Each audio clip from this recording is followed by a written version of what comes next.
रेगिस्तान की दुनिया अपने आप में कई रहस्यों को समेटे हुए होती है। यहाँ जीना ही सबसे बड़ी चुनौती होती है।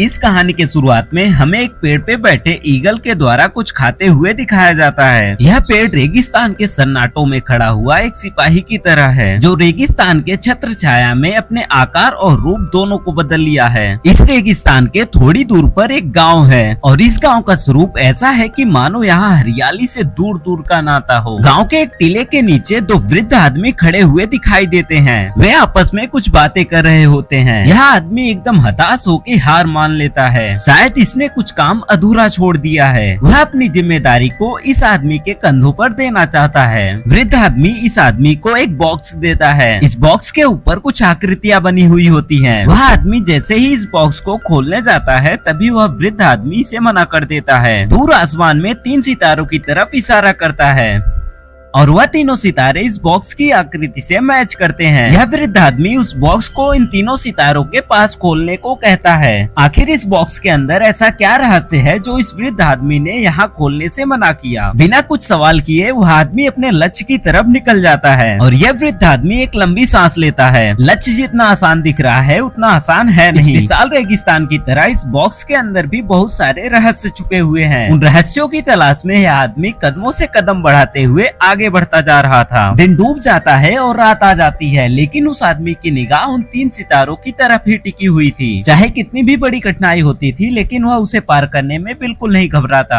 उसके मन के अंदर इस रहस्य को जानने की प्रबल इच्छा थी और उसके लिए उसे कितने भी लंबी छलांग क्यों न लगानी पड़े, उसे पार कर जाता था। इस आदमी को अपने सफर में निकले कई दिन बीत जाते हैं, लेकिन वह हार नहीं मानता था। तभी उस आदमी की निगाह सामने पड़ती है। तभी वह देखता है कि धूल भरी आंधी उसी की तरफ तेजी से आ रही थी और वह उस बॉक्स की तरफ देखता है। धूल भरी आंधी के सामने इस आदमी का दृढ़ संकल्प टूटता हुआ नजर आ रहा है। अपनी सारी इच्छाओं का गला घोटते हुए उस आदमी ने उस बॉक्स को वहीं छोड़ दिया और उसके कदम पीछे की तरफ बढ़ने लगते हैं। शायद उस वृद्ध आदमी के हताश होने की सबसे बड़ी वजह यही थी। थोड़ी दूर चलने के बाद उसके मन में परिवर्तन आता है। वह सोचता है कि अगर मैं आज पीछे चला गया तो ये रहस्य रह जाएगा। फिर वह अपने कदमों को रोकते हुए उसी दिशा में फिर से मुड़ जाता है और इस विशाल धूल भरी आंधी से लड़ने का फैसला करता है। तभी देखते ही देखते वह आदमी इस धूल भरी आंधी के बीचों बीच खो जाता है। वह उस आंधी का बड़ी साहस के साथ सामना करता है। थोड़ी देर बाद मौसम बिल्कुल साफ हो जाता है। वह अपने सर को उठाता है और एक लंबी सांस लेता है।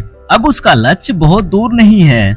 फिर वह अपने लक्ष्य की तरफ चलने लगता है। तभी वह सामने देखता है, जिसे देखने के बाद उसे हैरानी होती है, लेकिन एक पल के लिए उसके चेहरे पे मुस्कान आ जाती है। उसके सामने वही तीनों स्टार नजर आते हैं और तीनों स्टार के नीचे एक विशाल जलाशय नजर आता है। फिर उस आदमी का हाथ उस बॉक्स के ऊपर पड़ता है। अब इस बॉक्स के अंदर के रहस्य को जानने का समय आ गया है। वह आदमी इस बॉक्स को खोलता है। जैसे ही वह बॉक्स खुलता है, वह आदमी देखता है कि उसके अंदर एक फल जैसा कुछ होता है। कहानी की शुरुआत में आपने ईगल को इसी फल को खाते हुए देखा था। वह आदमी उस फल को अपने हाथों में लेता है और तभी वह फल अपने स्वरूप को बदलता हुआ नजर आता है। इसमें से एक चमकती हुई चीज निकलती है। वह मैजिकल थिंग हवा में उड़ रही थी और तभी वह उस आदमी के अंदर प्रवेश कर जाती है। वह आदमी हवा में उड़ने लगता है, मानो जैसे तीनों सितारे उसे शक्ति प्रदान कर रहे हैं। तभी उसकी आंखें धीरे धीरे बंद हो जाती है और उसके सीने से एक रोशनी निकलने लगती है, जो कि आसमान की तरफ बहुत तेजी से जाती है और वह रोशनी एक वृक्ष का स्वरूप लेने लगती है और इसमें एक नन्हा सा फल भी लगने लगता है। यह वही पेड़ होता है जिसे वीडियो के स्टार्टिंग में आपने देखा था। यह कोई आम पेड़ नहीं है, यह एक बहुत ही अद्भुत पेड़ है, जिसके अंदर से मानव जाति का जन्म होता है। यह पेड़ मानव के जन्म को प्रदर्शित करता है। इस फल के अंदर मानव के विकास को दिखाया गया है। वीडियो पसंद आई हो तो लाइक और सब्सक्राइब जरूर करिए।